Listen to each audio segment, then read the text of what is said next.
Yo, what's up, you cows? You know what it is, man. It's your boy, the Kid Mero, and this is Victory Light. You know what I'm saying? The number one podcast on the planet. We got our two with us today, of course, Rainey and Liz, and a very, very special guest in the building, Kool Bob Love, a.k.a. Bobbito Garcia, a.k.a. Bob from Stretch and Bob. You know what I'm saying? We talk about New York City basketball culture, his new book, Bobbito's Book of B-Ball, Bong Bong, you know what I mean? Hip-hop, the evolution of the game, the evolution of the music, and what you should do before you go to college. Stay right there. A Victory Light.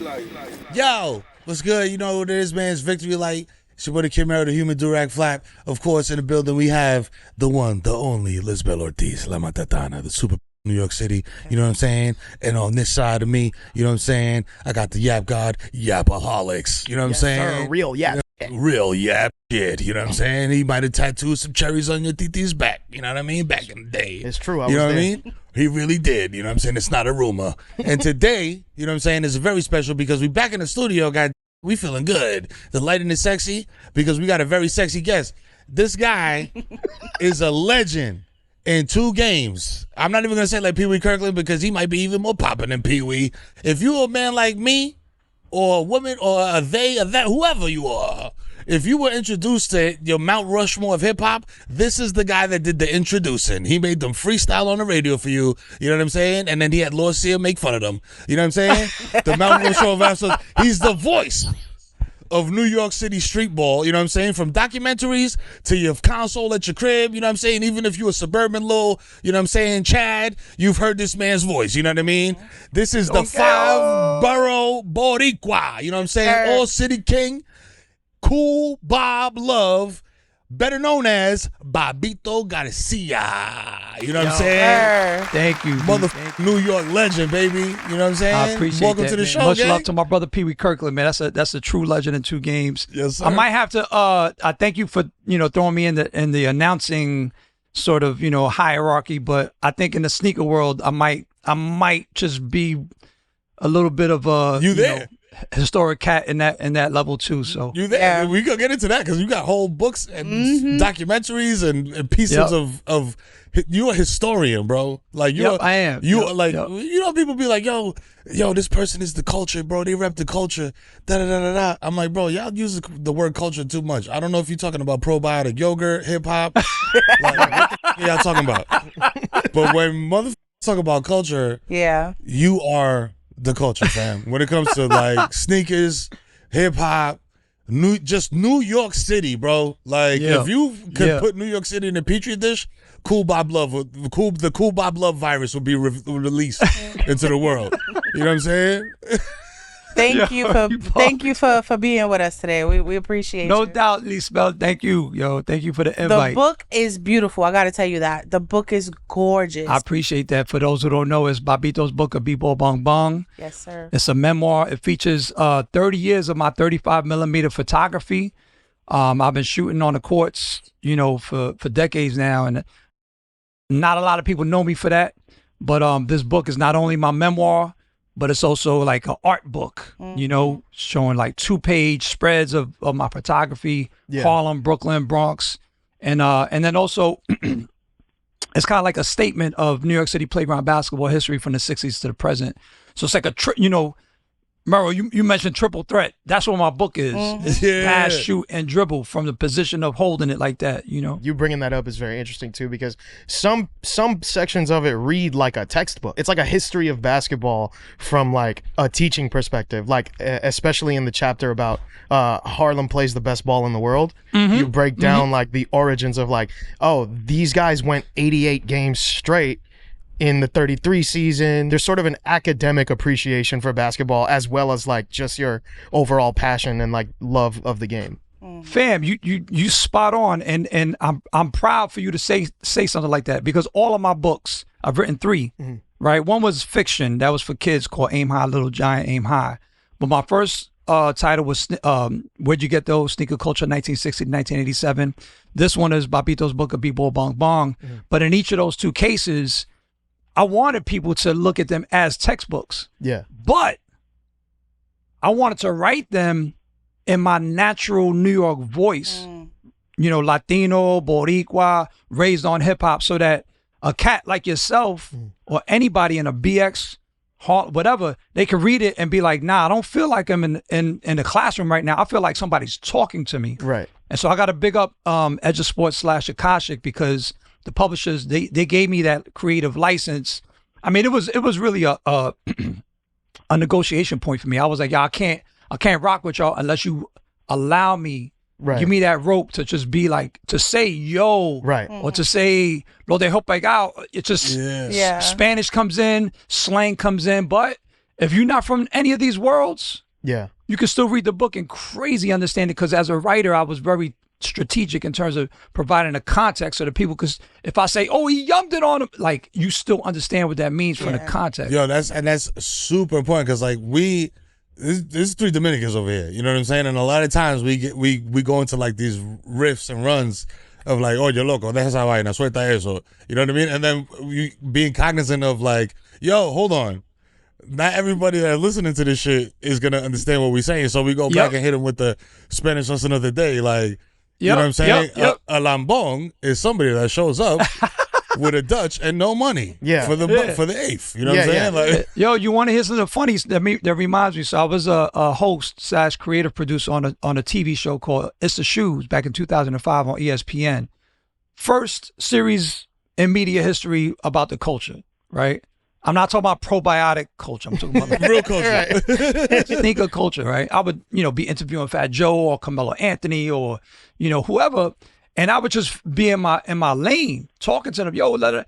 And so the producer, he was like, yo, Bob, like, this is going to 80 million households.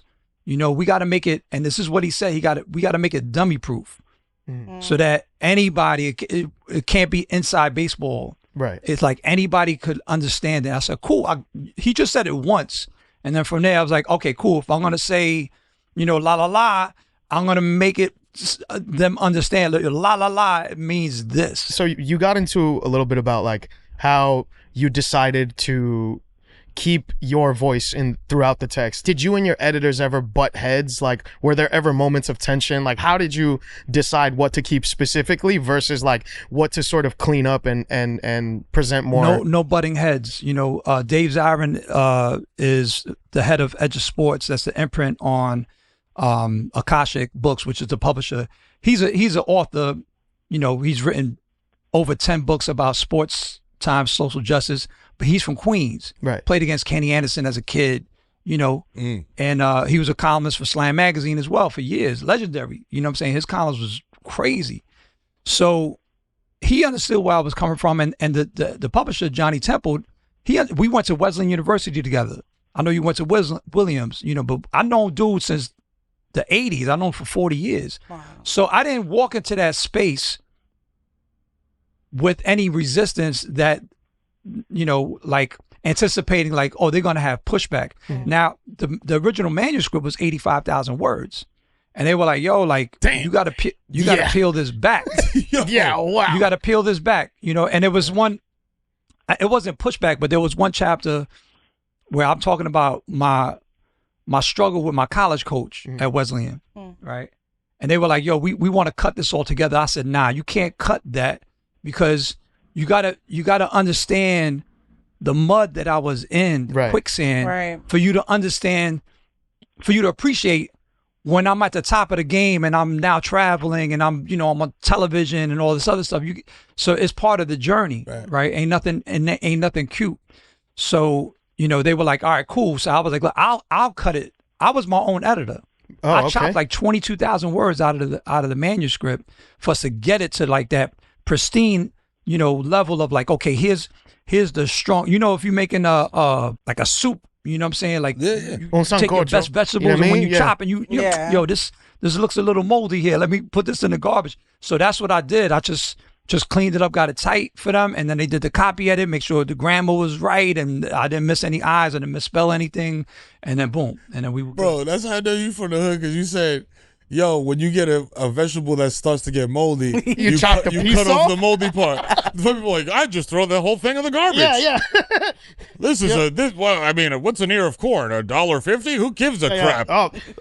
This piece of this squash looks weird. Let's get this out of here. It's a little soft. Yeah, Let's we toss don't it. we don't need that. Yeah, no, come on. I don't want Now, Tyler to get because the other day I was about to eat a mango, right? And it had a big brown spot right by the, the part that it hangs from? Yeah. And I was like, yo, man, I don't want to throw all this, man. Mango's dumb expensive. So I just chopped off that part. And then the rest of it was juicy. I was good. Yeah, exactly. Yeah.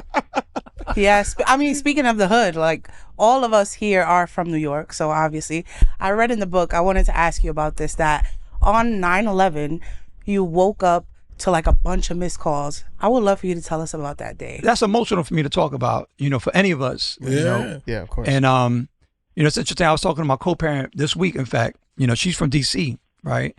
And, she was telling me about how New York has kind of like claimed 9/11, whereas like, the things that they went through with the Pentagon Yeah. and then the plane crash in Pennsylvania, like it wasn't just us. Right. But, New York is the media capital of the world. So everybody's like, oh my God. Anyway, basketball for me, right? My entire existence with it has always been a place of healing. And I say that in so many different ways throughout the book because, I'm going through my quandaries as a high school student, and then I'm going my struggles as an adult. And, it's like always basketball comes back in as that sort of like spiritual guide to help me feel like liberated and calm. So I had DJ'd at APT, legendary venue. I had a residency there for 9 years. Woo. Right? I was there Monday nights. Rich Medina was there Wednesday nights. All right, bro, you don't gotta flex on us like that. We put that club on smash. Anybody who was anybody in the dance world was at our spot. Yeah. So I was there Monday, September 10th, spinning. It's 2001. And, as I would often, going to 4 a.m., coming home, eating my chocolate chip cookies, my rice milk, taking a shower. Now I'm going to bed at like 5 a.m. So the next morning, I'm like, I'm toast. Yeah. So my phone is ringing. I'm not hearing it. And then finally I'm starting to hear it. And I finally answer it. And I'm like, yo, what's going on? Like, yo, Bob, you all right? Like, why? Like, what's going on? Yo, go outside. Look out your windows. I lived on 14th Street. I lived on the precipice of the border, right? 14th Street, below South, they had shut it all off. Yeah. Across the street on the South side between 1st and 2nd was a 14th Street Y. And me and Ramon Rodriguez, who you may well know, he's a star actor now with Will Trent, but he's been in Battle of LA, Transformers, he's been doing it. He was in The Wire. That's my man. I know him. So Ramon. Yeah, I know him for 30 years. That's my man. That's like my little brother. So I didn't know he was going to go to the gym, but that was our regular. Go to the gym, to play ball. He was trying out for NYU at the time. So it was like a regular, like scheduled kind of like thing. We were just there every day. Like he worked at the 14th Street Y. Before he became an actor, he was, when he was in high school, he worked at the 14th Street Y. He was a ball player. And me, that's just my regular, like, yo, I need to play ball. So it's 9/11. And I'm seeing thousands of people on my street. They can't go south of 14th. The police got to barricade it off. Wow. And yo, it's wild for the night. My phone is going off the hook. People was, yo, you all right, Bob? Da da da. So it's 12 o'clock comes along. I'm like, yo, I'm gonna do what I always do, because this is mayhem right now. Yeah. Cross the street, go to 14th Street Y. Who's in there? Ramon Rodriguez. Wow. And then another cat that's a LES legend named Joe Ski. Played at the Rucker, played at St. John's. He worked at the Towers. Wow. And he walks in. And the three of us are there just like bugging, but we just shooting jump shots. We didn't play no 3-on-3, we didn't play no 21, nothing. We just shot around for like an hour and a half. Went back to the crib, and it was like, okay, cool. That's like, how people like be meditating, taking deep breaths. Yeah. That was my meditation. And I'm a storyteller. I've been hired by Nike, Wieden and Kennedy, EA Sports for NBA Street Volume 2, if you see the Showtime film NYC Point Guards, if you see NBA TV Point Guards of PR, like I'm in all that. I'm a storyteller, you know. So I have all these experiences from my life playing ball, and I try to take all those and just infuse them into the pages of this memoir, Bobbito's Book of B-Ball Bong Bong. And some of them are heavy, and some of them are victory light. That's right. Talk to him, Bob.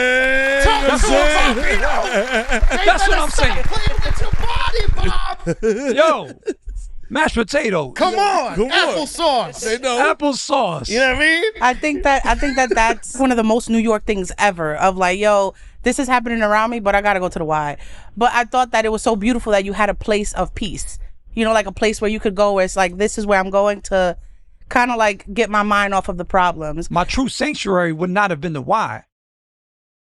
I would have gone to Thompson Square Park, to the outdoor park, to the outdoor court. That's, to me, that's the freest space ever. Like the Y, I had to pay a membership there. You know, I'm always advocating for people to, you know, play ball outdoors, you know. And so my home court when I was at LAS was either Pitt Street, Handfish, or the Thompson Square Park. Those were my two favorite places to play when I lived down there.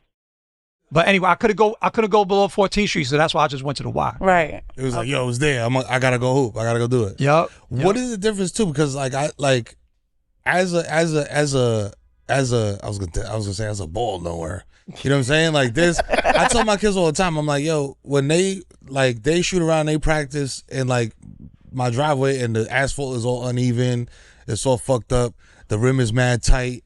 You know what I'm saying? I'm like, bro, this is where you should be practicing. Right. Yeah. You know what I'm saying? Like, yeah. Michael Jordan practiced on dirt. Yeah. You know what I'm saying? Yeah. Like literally, all these motherfuckers that y'all are playing against are playing in air-conditioned gyms with beautiful parquet floors, with brand new John Moran sneakers. Like, bro, here, put on these hand-me-downs and go hoop. What is the difference between like that, yo, we playing in the gym and we playing outside? Because you obviously are an advocate for like street ball being outside. What does that give a hooper that you don't get playing in the gym and doing the same drills and drills and drills? Yeah, no doubt. I mean, you know, I think there's nothing wrong with playing in the gym, because if you are going to, you know, go the organized route, you are going to play in gyms, right? But for me, you know, there's a paywall if you want to go to Reebok Club or LA Club. You know, you got to be a student to play at NYU or Columbia, Fordham or City College or Hunter College. You can't just walk up in there, right? Yeah. But with the park, anybody could be there. You know, from the moment that, you know, the city says, you know, we have granted you access to, you know, the gate is, if it's a schoolyard, you know, it's not during the hours where the kids are in class because you don't want no predators out there, you know. Yeah. So the gates open up. Okay, cool. Now anybody can come out here. And that's, you know, when you play ball outdoors, you're getting a grit, and you are getting a element of, it's like surprise, but also the ability to surf.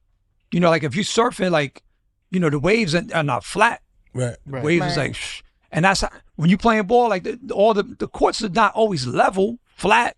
So if you could dribble on a joint that got a little concave, you know, and still got your whip wop. Oh, okay, boom. Now you go on a flat, and it make it mass easy. You go on a rim, and it's like 10 feet and like 3 inches on one side from the corner because there's a dip. The Parks and Recreation, they deliberately build courts to be unlevel so that the water, when it rains, it can go down the drain. A lot of people don't know that. Yeah. Oh, wow. They pitch so it, you shoot from the corner, and the rim is like wow high, but you still whap. Now you go to the gym, and it's like, oh, this is easy. This is type easy. Like, you know, so it's all those things. And also, you know, in the realm of pickup, like if you go to Harrison, you know, on the West Side Highway, or you go to you know, the course by Yankee Stadium, you don't know who's showing up. You ain't got no scouting report on them. Right. You may never seen homeboy. You may never seen homegirl. So how do you decide how I'm going to guard this person? Right. And how are they going to guard me? So it's the spontaneity. That's what I was looking for. It's the spontaneity that's allowed outdoors. That does happen indoors, but just to a different degree. You know, I just let it be. I wrote about this in my book. You know, when I used to play at Thompson Square Park in the LES, you know, at the time in the 90s, pre-gentrification, you know, Avenue A and 2nd Street was like, that was the hottest corner in the 5 boroughs for heroin. That was Amsterdam, before Amsterdam. Yo. And you had a whole break it down for them, bro, Bob, because they don't know. You got a whole community of people who were unhoused in the LES as well, and they used to play ball. I used to be at Thompson Square Park and be 5-on-5, and you know, it might be 2 dudes who didn't even have a crib. It was, you know, squatters maybe, or maybe it was unhoused, and you know, it's that element. You know, I've been playing with a priest on one squad and a corporate yuppie on the other side. Like, yeah, I love that, man. The park is so fly, B. Park is so fly. It's a melting pot in that way, right? And it's almost like you were talking about elements, right? It's almost like the elements that you can't control improve the elements that you can. So I wanted to ask you, speaking of an element you can't control, you talk about going to play basketball on Seaman and Cummings Street. Crazy. Crazy. Which also happens to be an element that you can't control. So I just wanted to talk to you about that, and how I just want to get into Bobbito's sort of head of what that sounds like. What that sounds like, and how hard was it to get your Thompson Square Park friends, to get your Y friends to be like, yo, come hoop with me over here, man. It's you know what I mean? I'm gonna go practice. I'm gonna go practice with my man. Yo, where we at, Bob? Where we at? Oh, we over there. We over there on Seaman and Cumming, baby. Come on. Yo, hold on. What the fuck? What? Nah. That's just the street. That's just. When you say we gonna ball on Seaman and Cumming, what you trying? Like, what you mean by that? Yeah. So Bob, man, I just wanted to get your perspective of like, was there like a 70s or 80s version of like, hey, yo, hold on, or like? Nah. Let me put this in context for you. I mean, when I'm playing ball up there, that's north of Dykeman. Right. Yeah. I think it's called Inwood Park. Yeah. Very familiar. Over there, that's dope. I got jumped as out well. there. You know, it's like right before you get to the BX over the bridge on 215. Yeah. I was 11, 12 going there to play ball. I didn't even know what some of that stuff meant. So like, it wasn't no joke to be had. Right. It was like, as I got older, I was like, oh, Dad, like I used to play ball over there and look at these names. Like, that's kind of wild, you know? Yeah. As a 12-year-old, I wasn't like, you know, oh my God, see, I'm playing on Seaman. Like, nah, I ain't. Yo, I'm playing on Seaman is crazy. You know, like I didn't know. Yeah. You had good parents then, bro, because I would have been like, yo, son, Jose came, he slipped. Where he slipped at? He slipped on Seaman. Oh shit. Yeah, that's crazy. Nah, bro. He got caught slipping on Seaman. It's crazy. Yo, damn. You can go to that corner. I mean, I hope they haven't changed the names, but literally you can go to that corner right now. It's still there. It's still there. Should have the street signs. Yeah. My cousin lived over there on 218 and Broadway, bro, right by the Twin Donut. You know what I'm saying? So that's my childhood, you know? Yeah. That's you funny, B. Ain't nobody, I've been doing a press campaign for like 2-3 weeks. Ain't nobody asked that. You know what I'm saying? That's right, because here at Victory Light, we ask the hard-hitting questions, you know what baby. It's light. It's light. Yep. It's light. Yep. You know what I'm saying? So you had said in the book, like, you know, basketball, your upbringing kind of made you who you are, like your geography. You know what I'm saying? And I just want to ask you, what does each borough Bob look like? You know what I'm saying? Like, you came up where you came up, but what is Bobbito looking like coming out of Soundview? What is Bobbito looking like coming out of Spanish Harlem? What's Bobbito looking like out of Corona, Queens? You know what I'm saying? Like, who's that guy? Is it the same Bob, or is it like you got a little different sauce? Yeah, I don't know. That's a tough question. I mean, rest in peace to the young brother who got shot in Soundview a few days ago, I believe. That was unfortunate, but you know, I mean, I spent time in the BX as a kid. You know, I have family up there by Taft High School in Sheridan Avenue. Woo! Oh, nice. That's where I went. Taft in the building, baby. Yeah. Okay, cool. Yo, tell him what Taft stand for, bro. Oh, nah. You got to tell him that. That's after my time, bro. This is crazy because this was being told to me by guidance counselors.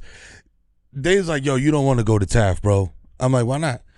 Yo, it stands for Training Animals for the Future.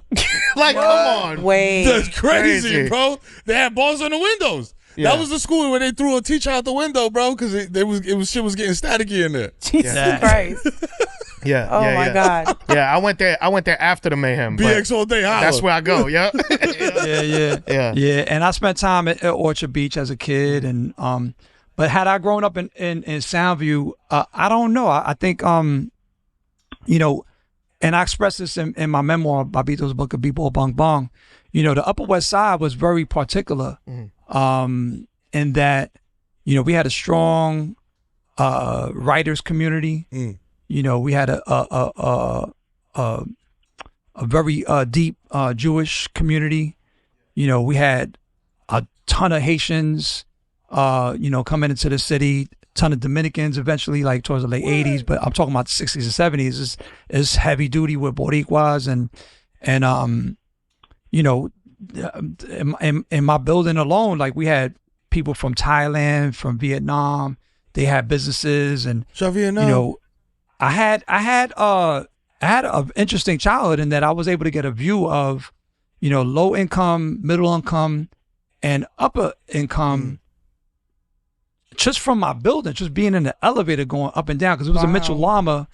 We had it was a Mitchell Lama management, and so they had like you know, they had to have a certain amount of residents who couldn't afford, you know, public assistance. So it was like living in the projects, but living in a co-op at the same time. Like, right. It was just truly bugged out. Yeah. But you know, I loved it. So, you know, I don't know how my life perspective would have been different had I grown up in Corona or grown up in Soundview. But I like to think that, you know, because of my parents giving me so much freedom, you know, I didn't know the term latchkey kid as a child. You know, I still kind of don't fully understand it, but yo, I was left alone in my crib like at 4 years old. Wow. You know, like just I think about my son. I'm like, yo, like, I mean, that's not a knock against my parents. You know, my pops, rest in peace, and my mom did phenomenal, you know, justice to our family, holding us down all she could. But you know, I was, you know, holding it down. He was outside. I wrote about this in my book. Like when I went to Brooklyn Tech, I failed like 7 classes my freshman year because I was just cutting classes left and right, and my parents had no idea. I was just going to play ball. Yeah. I wasn't going out to be reckless. I was just literally I wanted to and needed to play ball. So I didn't have that like they wasn't like hovering over me, you know. Right. Yeah. And had I been in Soundview, had I been in Corona, I don't know, maybe. But I feel like I was already in my lane. Like I had real focus on who I want to be as a person, you know, as a student, as a ball player. And I would have stuck with that, I think, no matter what neighborhood I would have landed in. Now, you talk about El Barrio, like I spent heavy time there because my mother was cutting hair in a salon since 1957. They just closed it last year. Oh, wow. So that's 60 years. Generational run right there. Yeah, just she had a crazy run right next to the White Park on 106 between Lex and 3rd. Right. So I'm spending time in the White Park as a kid. I'm 4 years old. I'm just going out there, and I didn't have a babysitter. It was like the dudes in the park who used to come in to get haircuts, or their wife would come in to get haircuts. They looked out after me. Yeah. So I'm in the White Park being raised by the community. Right. Yeah. You know, I was just running around and playing, you know, wiffle ball and watching handball and hearing the conga players. And so I loved my experiences eating canepas, you know, and on the block. And, you know, I got fond memories of growing up. My first pair of sneakers I ever bought, my mom's bought me, was at Tom, Dick, and Harry's on 3rd Avenue in El Barrio. Yeah. You know, in my sneaker book, I write about that. So I'm planted, and I mean, I'm Upper West Side, true and tried and true, but I have a lot of childhood upbringing in El Barrio as well. Yeah, you know, bro. so you could kind of say I'm East Side and West Side at the same exact time. Yeah, Bobbito, you're like the living example of like it takes a village, right? Because like you are raised by your community through and through, and there's so much of that peppered throughout this book, and that's part of why it was so interesting and so like engaging. An important thing too on this show is like that we make sure we get everything right. You know what I'm saying? We fact check everything. So when you was just saying before, you were like, yo, I was just chilling in the park eating quinepas. bro, they're not called quinepas. They're called limoncillos. Oh no, here we go. We're not doing this. We're not doing they're this. Called They're canepas. they're called limoncillos. No. They're called canepas, my There's brother. limoncillos. I'm sorry. I'm gonna have to go to Son the other side with limoncillo. this one. Está bien. Y'all can feel however y'all Yeah. want. The elder statesman of the show. I saw llama hilarious. Son limoncillo y ya. I saw a hilarious IG reel where they were saying the differences, of the different names, and I think that's beautiful. I think every community should speak their own language, Right. Yeah. and should determine how they identify. Yeah, for sure. Case in point, something that's huge in my book that no one has talked to me about that I want to bring up is the word street ball. Right. I detest it. I've never used it. Mhm. I don't like it. It's something that the corporate and the media world put on us, and then eventually everybody was like drilled in their head, and now, a 16-year-old in the projects is like, yo, like street ball. But, up until like, prior to, 2000, basically, like nobody said that in the hood. Right. Yeah. Nobody would have dared say that. Like, Nah, we just was say, gonna yo, go hoop. go play ball. Yeah, Like, we yo, gonna we play playing ball. And then say, you don't have to put the street in front of it. It was like, yo, we're playing ball. You think B-ball, Yeah. basketball, like that's just what it is. So, it's interesting to me. But I always say like we as a people should determine. It's the same way with graffiti. I was just watching somebody the other day, my man Keo from the X-Men. Hey, shout to Keo. That's my man, right?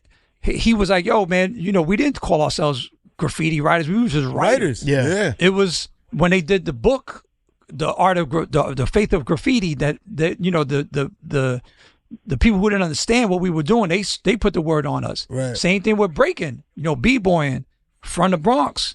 It went downtown, and then they were like, oh, breakdancing. Like, nah, it's not. We don't call it that. Nah. Yeah. But now even like an OG like legend, has been beaten in the head. Like, oh yeah, like breakdancing. Like, nah, B, don't call it that. Nah, I'm a Yeah. B-boy. Yeah. Yeah. So if you want to call it Lemoncillo, like that's cool. That's good.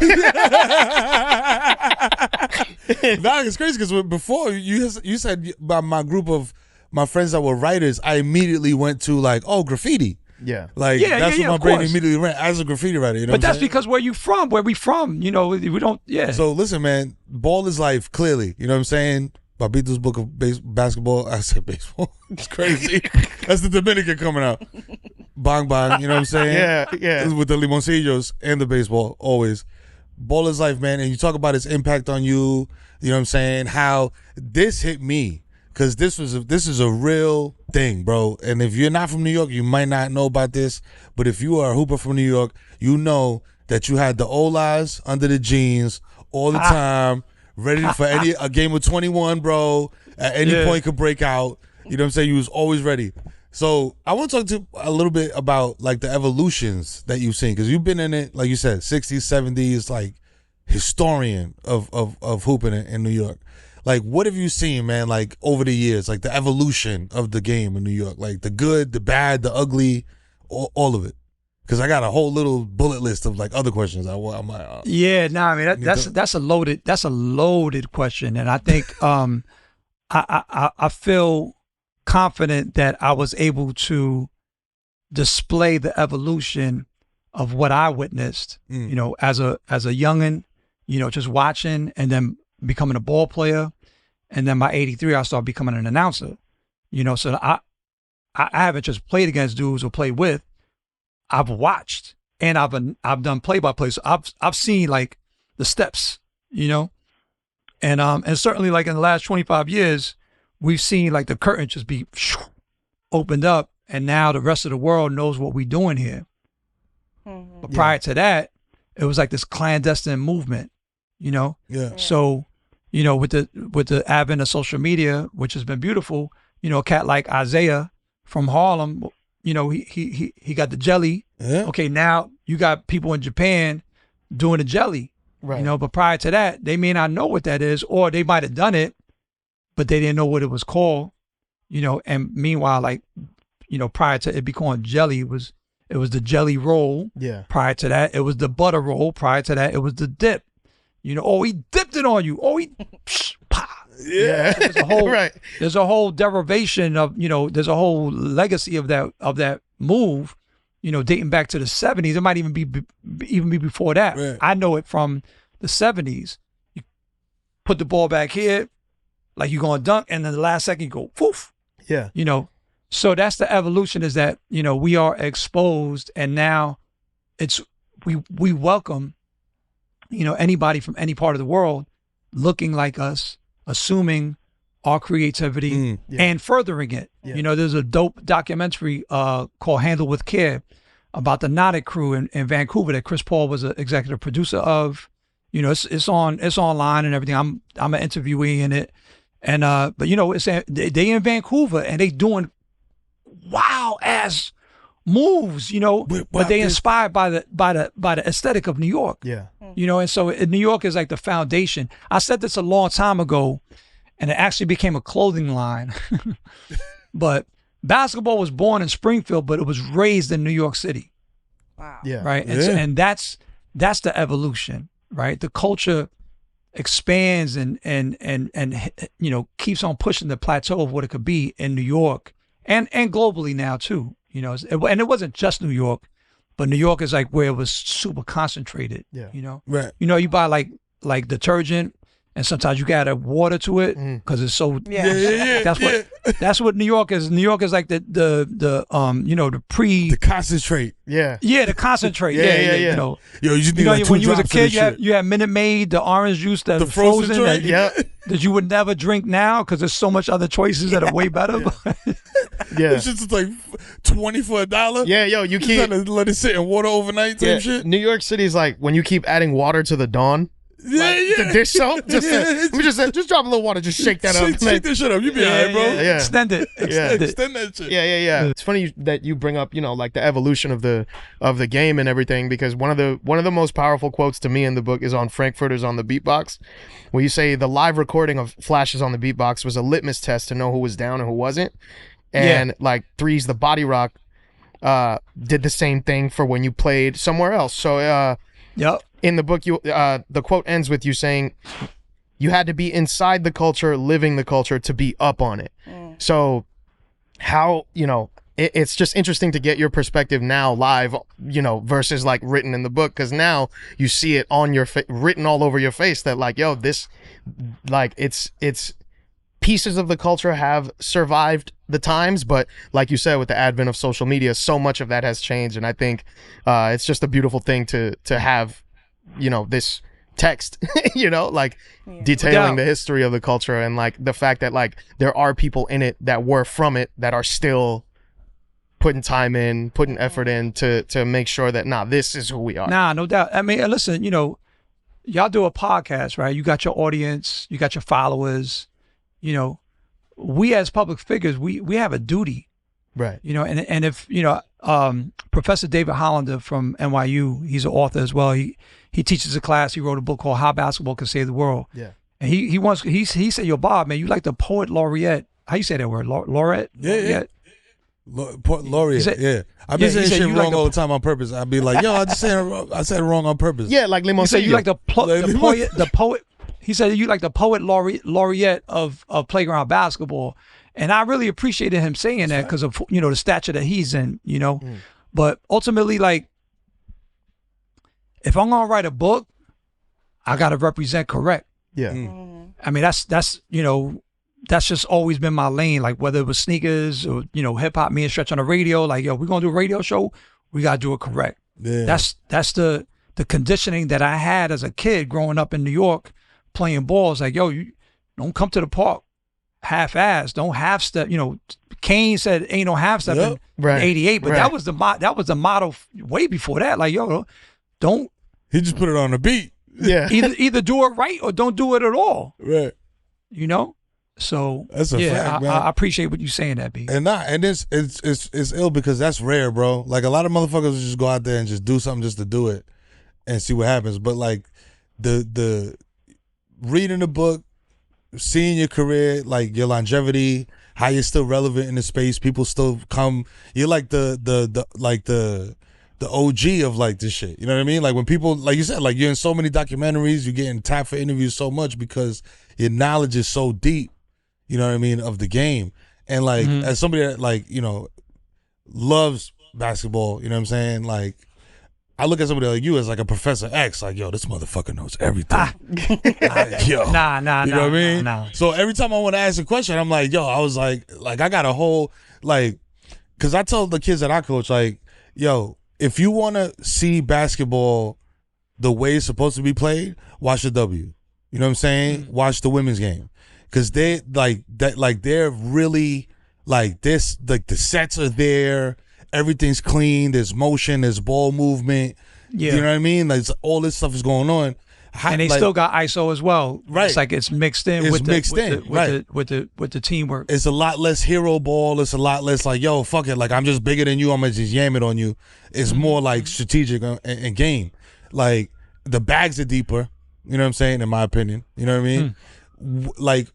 Like from coming from where you coming from and seeing like the occasional like shorty out on the park hooping to now, it's like these are mega stars, bro. Like, how, like what from your POV, what has that been like, seeing that like evolve and come up? I love the fact that, you know, in 2025 we have cats that are balling, you know, with YouTube followers like in the 300,000, 400,000, 500,000, million, and they're not trying to play in the NBA or they're not trying to play college. They just doing 1v1. Yep. And living off of that, sustaining, you know, feeding their family off of just playing one-on-one in the park.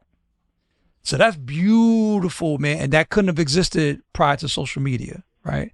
So there might be people who will say, like, you know, the advent of the highlight kind of effed up basketball, right? Because, you know, all the networks were like, oh, you know, just, instead of, you know, 48-minute game, just taking like, you know, the 3 top plays, right? Making them like bigger than life. And then the people who are like coming up are like, yo, I want to dunk. Like, yo, B, you haven't even learned how to lay the ball up reverse yet. You can't even do a lefty layup.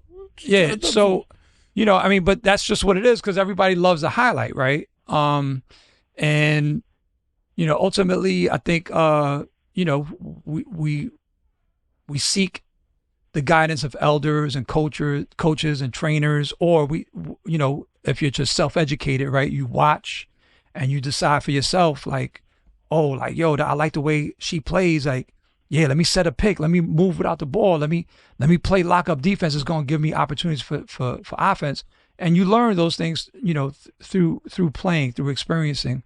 So I think there's multiple ways to look at this. And to me, like, ultimately, the bottom line is that more people are playing ball right now than in any moment in the history of the sport. And the crazy thing is, it hasn't even reached its potential. Oh, nah. Man. It's just like the tip of the iceberg right now. Yeah. Check this out, B. Basketball right now is the #1 participatory sport in the world. It hasn't even reached its potential. That's mind-blowing, bro. More people play ball than any other sport.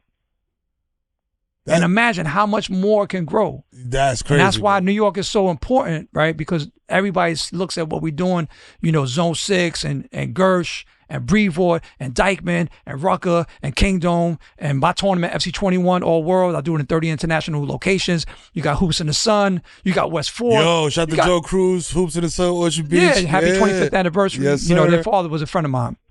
May he rest in peace. Que descanse en paz.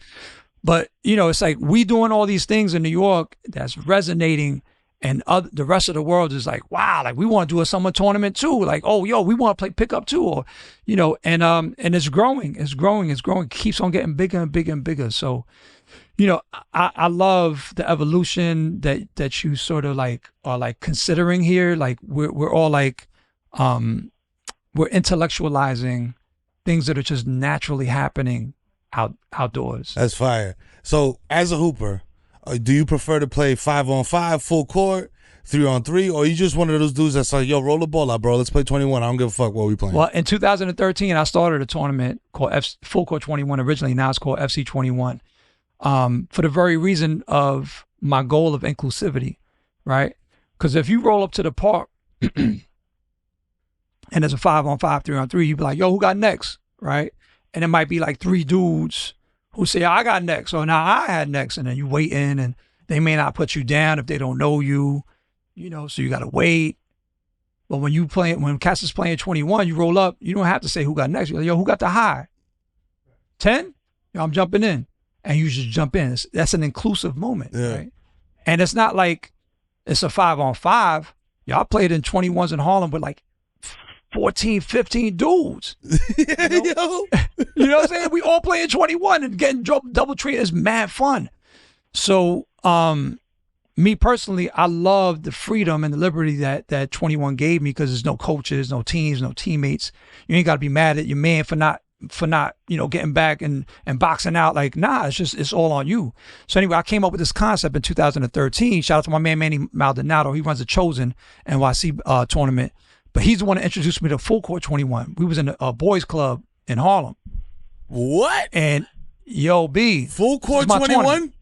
Check it out. So he was like, yo, we about to play 5-on-5. We're going to do a warm-up, play Full Court 21. I said, word? I never thought about that. But yo, every change of possession went the opposite direction. Yo, that was a workout, B. That was a workout. And I was getting double teamed in the backcourt. I'm breaking that backcourt. Okay, now I'm dribbling to half court. Now I'm going back down. There's 2 more dudes down. I'm like, yo, the game is dope. Thank you, Manny. And that's why I always got to shout him out, because that sent like a light bulb in my head. I said, yo, I'm going to do a tournament. No one's ever done a tournament, organized context of 21. Whoever has the ball, everybody else is on the court, is guarding up. No one in the history of the sport until me. 2013, I did it in New York for 2 summers. By 2015, local organizers in Japan, Canada, you know, LA, they hit me, Philly, they hit me, yo, we want to bring it out there. Oh, cool. Like, you know, building with them. Yo, here's the rules that I devised. No outs. You know, my tournament, it's the only tournament with no outs and no 3-pointers. Ooh. They ain't a tournament alive in the world that don't have a 3-point line. I don't want people to shoot from deep. I want you to take it to the Baja, yo. If you break the double team, there's 3 more good defenders there, you know? Yeah. Show what you made of. So I've done it in 30 international locations in the last few summers, but I've done it in over 40 cities at this point, globally, including Africa, Asia, Europe, Latin America. Like, it's my tournament, and again, like, it hasn't even reached its potential, you know? Yeah. So every summer, all the winners from around the world, they come to New York. And I do the all-world final at the legendary GOAT, aka Rocksteady Park, which is written about heavily in my memoir, because that's where I grew up, you know? And it's my way of paying homage to the legend, Earl Manigault, which the park is named after. And so that's my favorite. 21 is by far my favorite. You know, 5-on-5 in a park becomes a track meet. People ain't getting back on defense. Right. Half the squad is not even in shape. Yeah. They arguing because they don't want it. They stop trying to stop the game. That's it, man. What the we're not switching. You know? Fuck that. Nah. Yeah. But 21, let's argue, because it's like, yo, like, you know, if you tight, then just sit down. You know, take a squat. You want to call your girl? I was playing a 3-on-3. This is like when cell phones started. I was playing a 3-on-3. I forgot where I was. But this dude stopped the game to take a phone call. I was like, yo, that's sacrilegious. What are you doing, B? Like, we playing 3-on-3. Like, it wasn't an emergency. Like, yo, my kid is in the hospital. It was just like, and he's just there talking like, yo, how you doing? I'm like looking at him like, yo, like, you just we warmed up. You just disrespected the game, B. Like, yeah. You know. But I mean, that's just what it is now. So I saw you mentioned Africa, and you've done a lot of charity work in your life, just in general.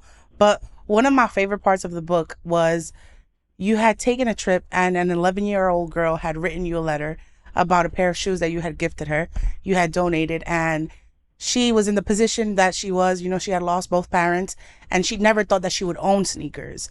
And that, like, transformed your mind. One of my favorite quotes was when you came back home, someone interviewed you, and they asked you, what is your favorite pair of sneakers ever? And you said it's been the ones that you've donated, which to me was absolutely beautiful. Thank you. Yeah. And I wanted to ask you, like, I know growing up for me, at least, because I'm a 93 baby, but growing up, I remember, like, the sneaker culture was so in your face. It was very, it was like people would buy things just to kind of stun on you. You know, it was like a very egotistical kind of place. So to see you kind of grow up in that world and then say, actually, I've seen enough to know what's kind of important in this world. Yeah. Yeah, I think that's I mean, it's definitely, you know, for those who have been to depressed areas or, you know, communities with lack of resources or, you know, kids living in poverty. And I mean, listen, I've been to DR, you know, I've been to, I've been to the favelas in Brazil, you know, I've been to the shanty towns in South Africa. You know, I've seen it. All the places that people will be like, yo, don't go there. I've been, you know, and it's incredible to see people playing ball outdoors in their barefoot, descalzo. Yeah. You know, in the Philippines, the kids do it sometimes in flip flops, you know, or they play barefooted. But not everybody in the world could afford a pair of sneakers. You know, I remember being in Senegal. I was brought out there by the U.S. State Department to do a tour where we gave basketball clinics for free in six different cities, you know, and you know, I brought a bag of joints, you know, fly shit, you know, and people were like, yo, like, how you giving away them, you know, them Air Force Ones is only like 1 of 5. And I'm like, yo, somebody's going to use these way more than me, you know, just keeping them in my closet, collecting dust. Right. And so, but I remember being like, dag, I don't even see sneaker stores out here. I don't even see sporting goods stores out here in some of the cities I was in. So where are they going to buy sneakers? You know, and it's stuff that we don't even think about, you know, commerce, distribution. And so, you know, traveling definitely allows one to open up their mind, change their perspective. You know, if you want to be mindful, you know, there's no judgment on people who don't, you know, but that's just not where my head was at. Coming out of those trips, you know, coming back, and you know, I had always had I always leaned towards nonprofit work and, you know, social justice anyway. So when I was learning about Hoops for Hope and Soul for Souls and Samaritan's Feet, you know, and people, you know, visionaries like that who were like, yo, like there was just a hurricane, we're gonna bring 3,000 pairs of sneakers out to, you know, such and such. Cool, man. Yo, here's a box. Right. You know. And just, you know, as I got older and older, and then once I had a kid, like, you know, being in the park with him and you know, can't keep your sneakers fresh. Right. You know what I'm saying? You know, it's hard. Like you in the playground and he's, you know, in the sand castle and the sand lot and running around in the dirt and just, you know, you got to pick up your kid and now you got sand on your sneakers and, you know, so it just became less and less important to me as I got older. I'm not saying like, it's no judgment. This is just me. This is just my narrative, right? But I just got to the point where, like, all right, cool. I own 4 or 5 pairs of sneakers right now. 2 I really play ball hard in. The one I run in. The other 2 I just got on ice, just in case if I need to be on camera for something where like people gonna see my feet. Yeah. But other than that, like I let go of all my sneakers. All my 1 of 1 samples I designed for Nike, Adidas, Puma, Piola, Pro-Keds, Yo, hold on. K1. I did 6 different brands. Yo, Bob, hold on, Bob. What size you wear, Bob? Nah, they all gone. B, I let them go. Yeah, go. Yeah, and I love what you said about getting use out of them. That's for everybody in the comments that be getting on me for my fried forces. All right, you heard it from Bobbito himself. Said you got to get use out of your shit. You know what I'm saying? You got to wear your sneakers. That's right. So I want to hear nothing else about Rainey's fried forces. Okay. Well, shit. let me say that you know, I'm not. I mean, people look at me as an icon in sneakers, right? Because I was the first. I invented sneaker journalism, right? Yeah. I invent sneaker shows. Like, I mean, not I invent, but like I'm the first. I'm the face of that, the first ever, right? Yeah. And I'm so upfront that people look at me as like my word is bond. Yeah. But that doesn't mean like just because I decide that it's not important for me to be fresh every day, that doesn't mean like if someone decides to do that and they can afford that, or if they want to collect sneakers just the same way they would stamps or comic books or coins or art, because they are they are taken out of the context of performance. Yeah. Like there's so much design that goes into a sneaker at this point, you know, and then the collabs with Yanez and the collabs with Hayes and the collabs with, you know, all these amazing artists and writers and, you know, and like I understand it. That's not me, but if someone wants to put a photo on a gram and just keep the sneakers in a box so they don't get dust on them, then cool. If you want to resell them, I ain't got nothing. I'm not mad at you either. That's not my lane. You know, I was never in hip hop for the commerce. I was never in hip hop. I mean, in sneaker world to resell. But if that's what people want to do, then yo, bless it. If you're having fun with it and you're making money, I ain't got no problems with you. Can I the hustle? Is there? I'm not knocking the hustle, but don't tell me that these sneakers are the greatest sneakers that ever came out when they ugly as shit. Just because you resold them for $1,000, like that don't make the sneaker hot. Right. It just make the sneaker, you know, it's a dumb motherfucker demand, out there. Yeah. low supply, high demand. You know, it's like saying like, you know, certain drugs was, you know, high demand, low supply, and then so they jacked up the prices. But that don't make the drug good for you, Right. Shit, bro. to consume. You know, Y'all paid $150 for this crack. Yeah. yeah. That means it got vitamins. So Is there? just think about that. You know, again, we intellectualizing right here. I appreciate the conversation, but you know, I don't want to come across as like the old curmudgeon dude. You know, Yeah, Yeah. No, of course.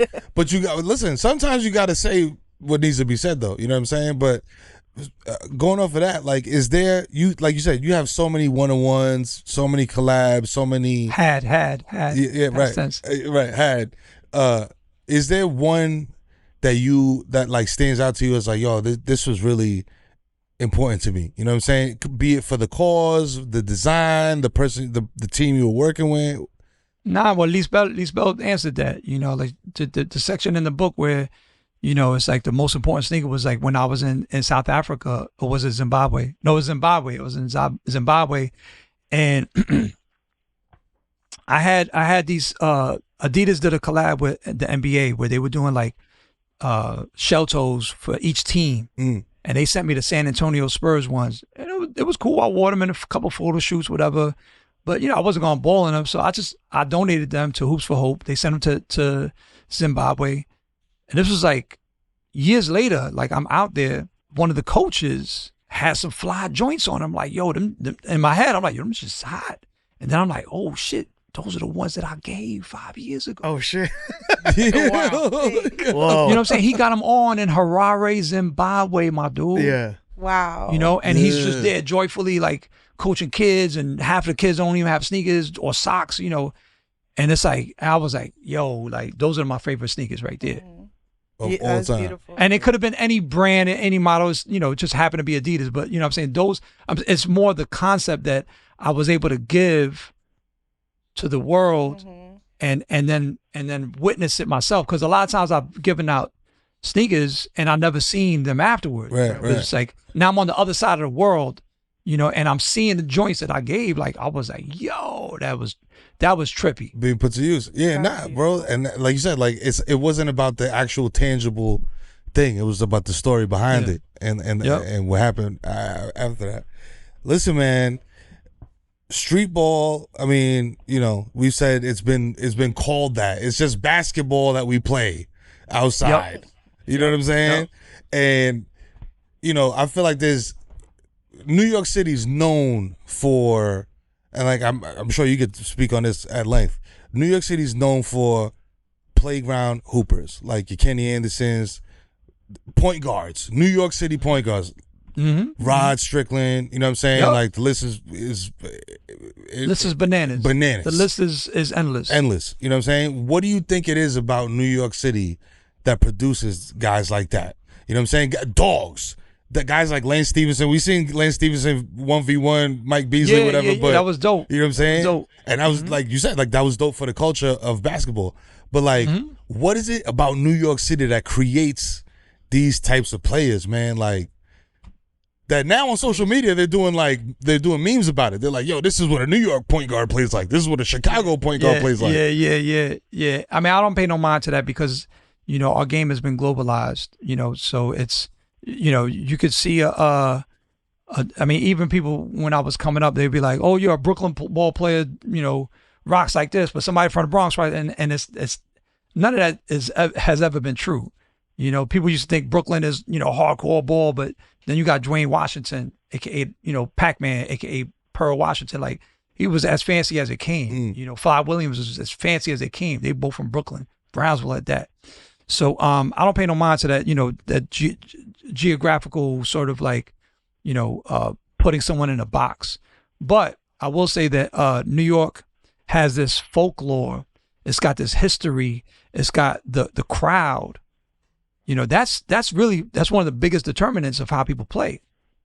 Because you got people on the sideline that are as knowledgeable as your top, ESPN analysts when it comes to the breaking down the nuance of the game, right? So much so that a player could be up top by the hash, go ha ha ha ha da ba da, go to Baja and miss the layup, and the crowd's gonna be like, oh yeah, right. We started that. Yeah, we started appreciating just we don't care if you missed or not. We just care about the game. Yeah. We care about the style. We care about the culture. We care about the aesthetic. And so, New York is hugely responsible for that. Yeah. For that sort of mindset being pushed forward. Yeah. I mean, of course, it's better when the person finishes their homework. You want to see the person, get the bucket, but it's like, we appreciate ball handling regardless. We appreciate creativity regardless. We appreciate the clap down defense regardless. The pass. Everybody talks about all these phenomenal ball players out of New York that make the NBA or the legends. But, a lot of people don't mention Master Rob and all that. Yep. Robert Hockett from the BX. Yep. Played for the Harlem Globetrotters. Played D1. This dude was like a mega legend at 55th. Like, if they announced that he was going to play, they was the next day they cats would show up by the hundreds. Yeah. Master Rob is playing and his IQ was just ridiculous, ridiculous. I mentioned him in my book too. I try to mention as many people that were influential in the book that either I played against or played with, or watched or announced. Yeah. So all of that is in the book. Bobbito's book of people. Bang, bang, bang. You know what I'm saying? Available at any bookshop that knows what time it is. Yeah. Yes, Hell yeah.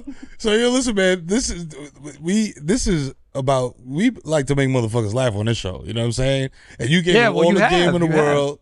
You know what I mean? But we end it on a little bit of a lighter note. You know what I'm saying? Because there's a part of your book that talks about when young Bobbito becomes the man, Bobbito. The man Bobbito. Bobbito Garcia. Let's jog your memory a little bit. So, what happened to Bobbito the same year that he got into Wesleyan? What happened what happened around that time? Maybe not the exact same year. Look at his smile. I already know. He knows. Yup, because this is a direct quote from the book, Bobbito. Come on. You know what? Come on. Dímelo. Come on. Yo, y'all did your homework, man. Yeah. Three of you, man, for real. I've done a lot of interviews, top level TV stations, radio. Y'all did your homework, man. Bro, we read the book. We read it. They read the other motherfuckers read the jacket. We read the book. Yeah. Yeah, nah. I appreciate that. Yeah. I lost my virginity when I was 17. Yes, sir. And that was the same year I got accepted into Wesleyan University. So you all correct there. Excellent. What got you more hype? Right. What got you more hype? Being able to ball at Wesleyan or? Nah, losing my virginity. I said it in the book. Yeah.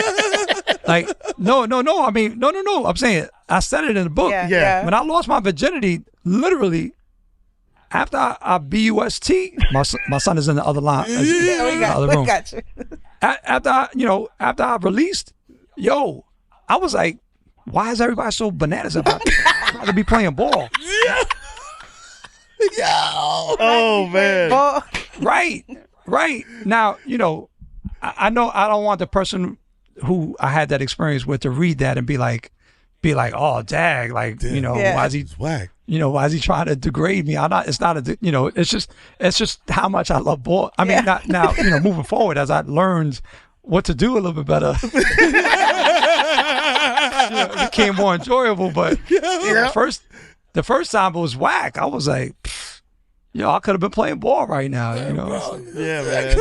That's how you know, look, you love the game. You're like, fuck this, man. Yo, congratulations, you're the first interview to make me sweat in my forehead. Let's go! That's what we do, baby. Let's go, baby. You know what it is. If my son wasn't in the other room, it would be different. Hey, look at he knows how he knows how he got here. Yeah. You know what I'm saying? No, that's not how he got here. I mean, that was in 1983. Oh, you know, shit. he's only 11, so. Oh man. We're talking about years later. You've had plenty of practice since then. You know what I'm saying? Decades of practice before he came. Before he pulled up. Yep. Oh man. Playing 21, bro. Yep. Just the sperm in there playing 21, bro, with one egg. Yep. Full court. Full court. Full court uterus press. Yep. You know what I'm saying? Yep. Yo, you know what the fuck it is, man. This is victory like Bobbito Garcia, like I said, man. Yeah. The God, you know what I'm saying? And New York City legend in hip hop and hoops. Yes. Everything that starts with H, man. Hispanic health, you know what I'm saying? His holiness, you know what I mean? De todo. Boricua de los boroughs, you know what I'm saying? That's what we're gonna call you out here, you know what I mean? Yo, thank you for coming on the show. You know what it is, man. It's Victory Lace, your boy, Kid Mero.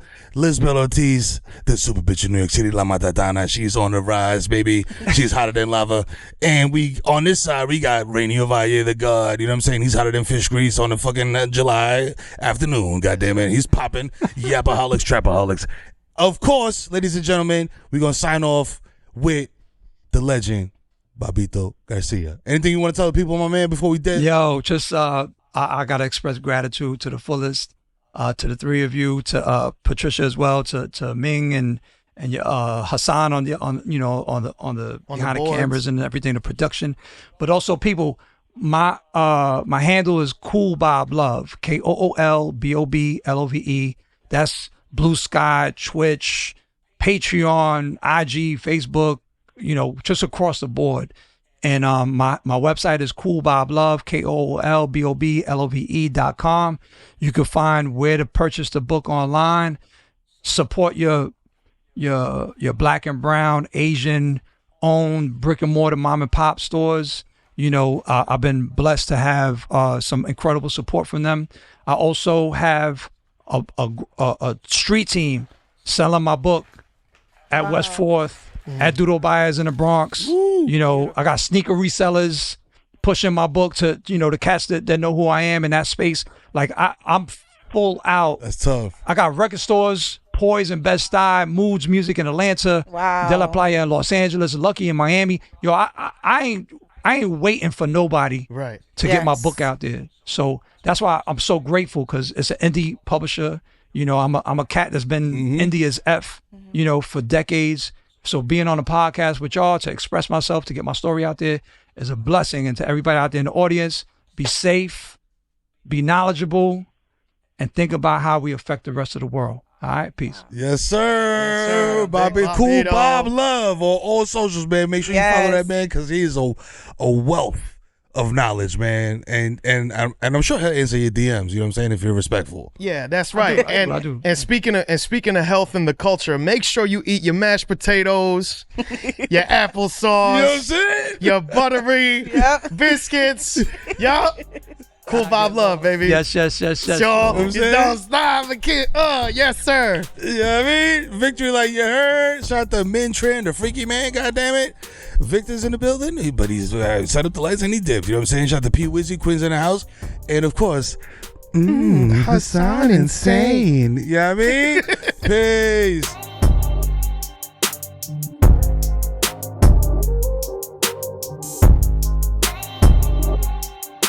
A victory light.